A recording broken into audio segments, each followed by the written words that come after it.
നമ്മൾ മീനിൻ്റെ മുട്ട പൊരിക്കാൻ പോവാണ്. ഇതിലേക്ക് നമ്മൾ മസാലയും കറിവേപ്പിലൊക്കെ ഇട്ടിട്ടുണ്ട്.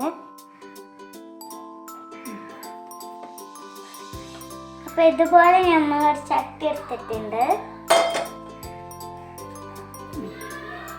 അപ്പോൾ ചട്ടി ചൂടായിട്ടുണ്ട്. ഏത് എണ്ണ ആയാലും കുഴപ്പമില്ല. ഇപ്പം ഞാനിവിടെ വെളിച്ചെണ്ണയാണ് എടുത്തിട്ടുള്ളത്.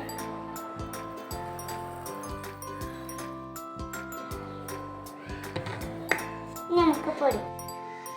അപ്പം ഇനി നമുക്ക് എണ്ണ ചൂടായിട്ടുണ്ട്. ഇനി നമുക്കിത് ഇങ്ങനെ ചേർത്ത് കൊടുക്കാം.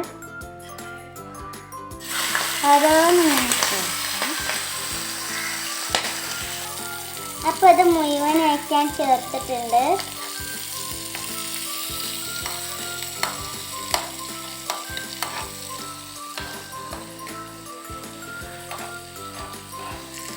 അപ്പോൾ ഇത് പൊട്ടിത്തെറിക്കാൻ സാധ്യതയുണ്ട്. അപ്പോൾ ഇത് നമുക്ക് മൂടി വെക്കുന്നത് നല്ലതാണ്.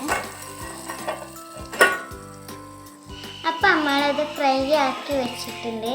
നമുക്കിതായിട്ട് കാണാം. അപ്പം നമ്മൾ ഫ്രൈ ഇവിടെ റെഡി ആയിട്ടുണ്ട്. നമുക്ക് തീ ഇവിടെ ആക്കി. അപ്പം നമ്മളെ മീൻ മുട്ട ഫ്രൈ ഇവിടെ റെഡി ആയിട്ടുണ്ട്. ഇതെല്ലാവരും ട്രൈ ചെയ്തൊക്കെ നല്ല ടേസ്റ്റാണ്.